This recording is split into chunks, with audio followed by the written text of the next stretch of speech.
everyone, and welcome back to my channel. I thought I would show you how I made my faux leather cover for my little book. If you haven't seen my little book, I'll pop a link to that in my description box.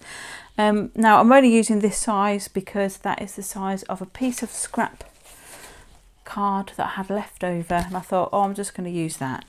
So these I have cut to, and you can do this any size obviously. I've cut the square panels to 2¼ inches by 2¼ inches because that was the width of the piece of card.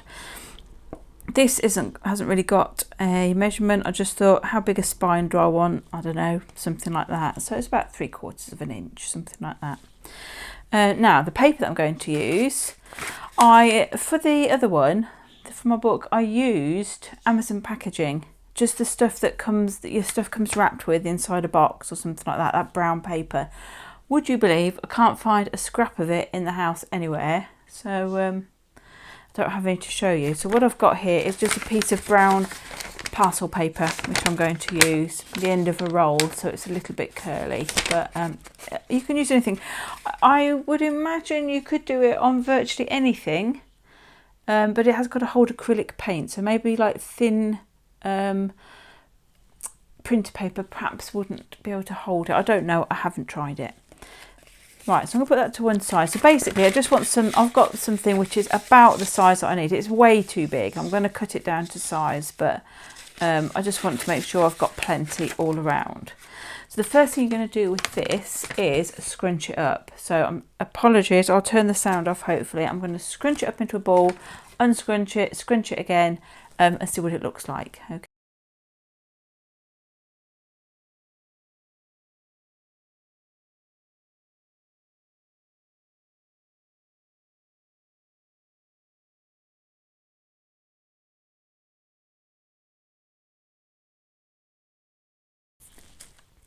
There we go. Now it's got a little bit of a tear down here. That does happen when you're crunching it up a bit. Not going to worry about it because I did cut my piece of paper bigger than I needed. So the next thing we're going to need is a paintbrush, which I could have found if I'd looked. Small one, I might have to use that. And some. Now I'm going to do mine brown, which is what I did before, and I'm just using a light brown and a dark brown. So that is sienna, that's burnt umber. These are just cheap. I think they're from the works or something like that, but just a darker brown and a lighter brown, really. I guess you could do it with black. I haven't tried it. I would put some other colour in it with it, so maybe some black and brown, something like that. And then I'm just going to paint this. Now I might add a little bit of water because the paint's quite thick, so let's just add a little bit of water to that. Otherwise we'll be all here all day while I try and cover the thing. So I'm going to give it one coat of this. I'll add a little bit of the light brown as well at some point. Let it dry, scrunch it up again probably, and maybe do it again. So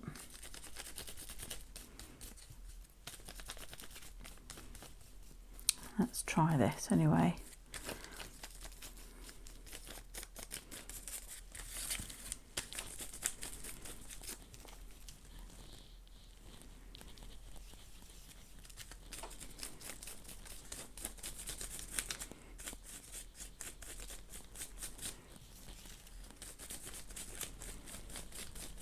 I'm not bothered what it looks on the inside particularly, although I might just go round. Yes, I think I might do that.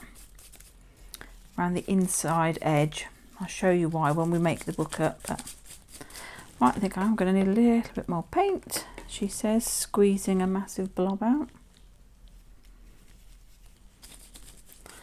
Okay, and you can do this darker if you want it darker. I mean, experiment and see what you can get. You can put some red tones in, some blue tones, whatever you fancy.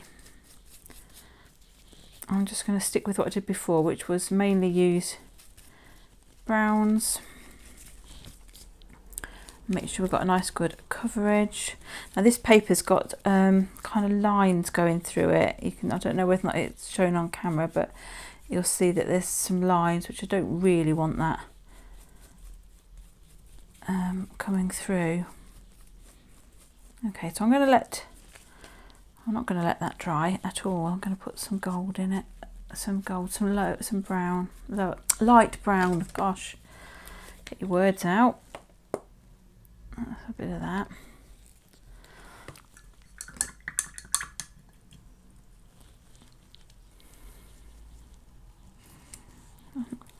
I don't want it too much. I'm not going to cover it. Clean my brush off a bit.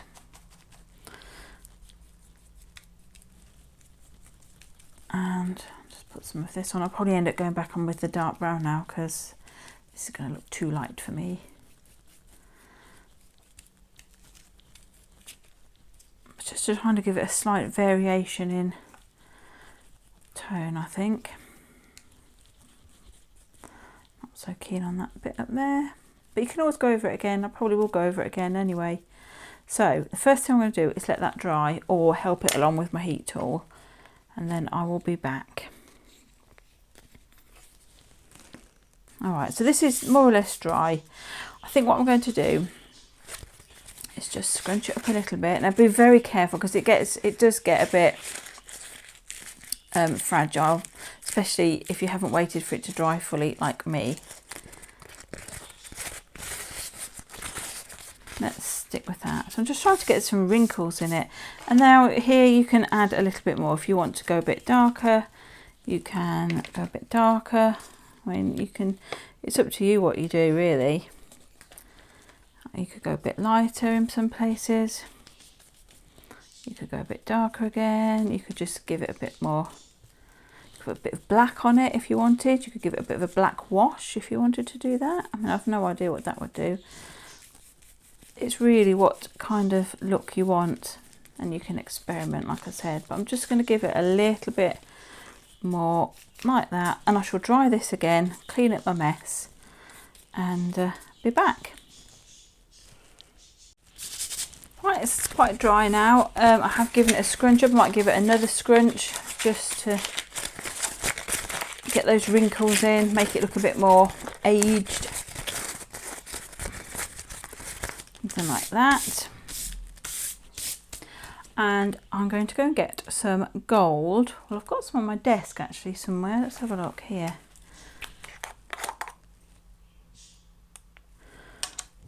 A little gold gilding polish. I don't want very much at all, and this is up to you whether or not you decide to put any on or not. You know, I'm just trying to catch some of those wrinkles and things and highlight just tiny areas.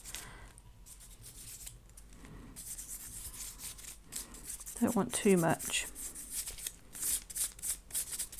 but it just bring out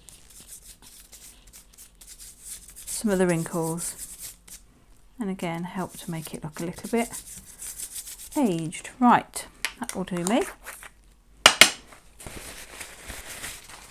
Excuse the state of my fingers.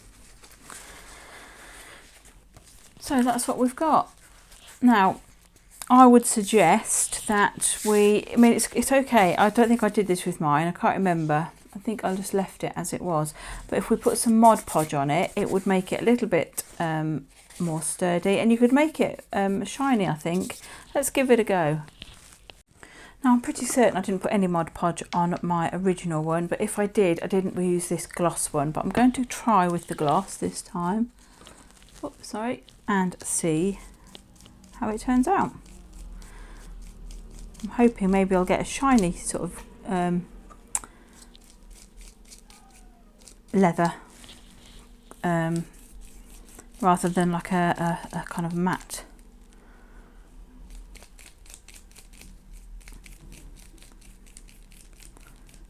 So I'm just brushing Mod Podge over the top, and then I shall leave this to dry and see what it looks like.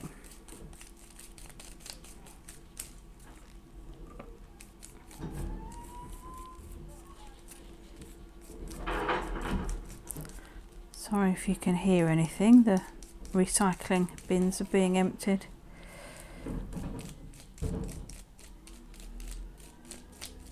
There we go. Right, just put that in there and I'll come back when it's dry. Right, as you can see, it's got a slight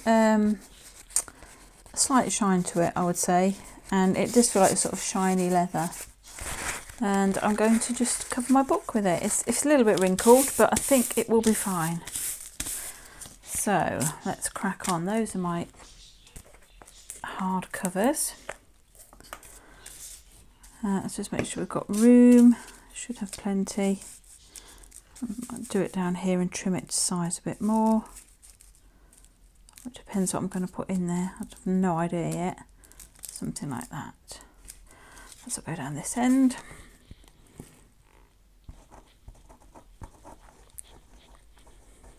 I'm just going to glue. If I have some glue, there we go. Come on.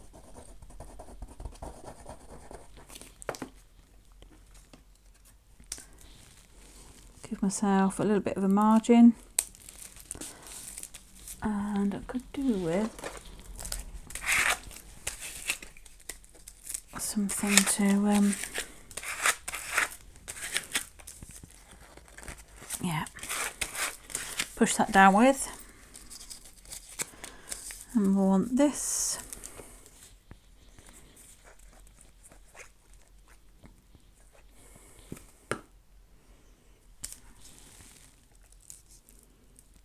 Leave a little gap so that you can open and close it. It depends how thick your book's going to get, but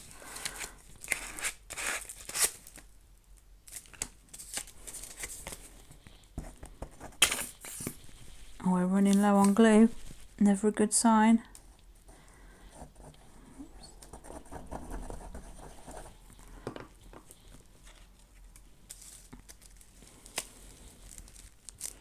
Leave a similar gap. Not so keen on this bit, but it's not really going to hurt. Right. Don't know if that will.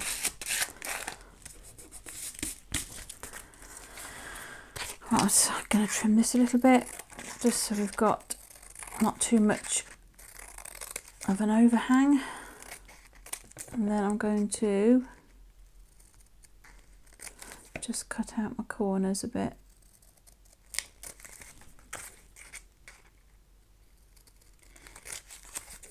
And there, like so.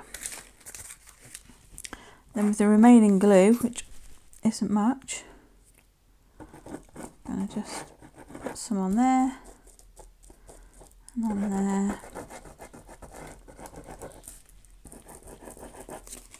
and on there, and hopefully we can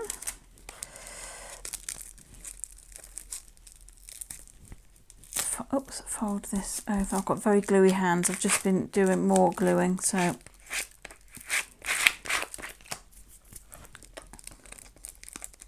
on the top here.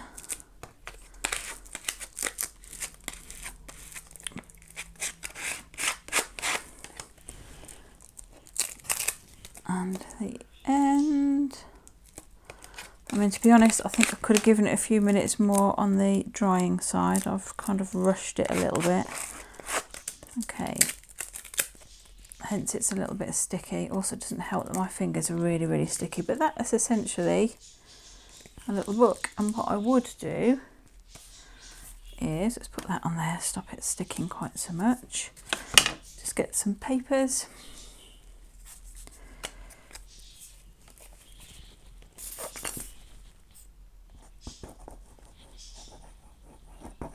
To neaten up the inside.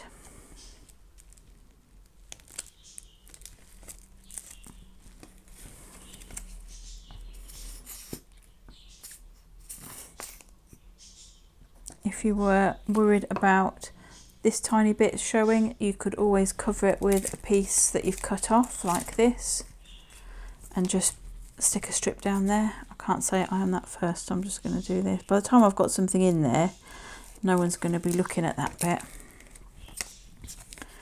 And then this one here, and that is my little tiny book cover. I haven't decided what I'm going to put in it. It was a spur of the moment thing using the scraps on my desk. So So let's just, I've got to turn that one around like that. Put that on there like that. So hopefully, let's take that off because I did put that there for a sec. You can see my little faux leather book.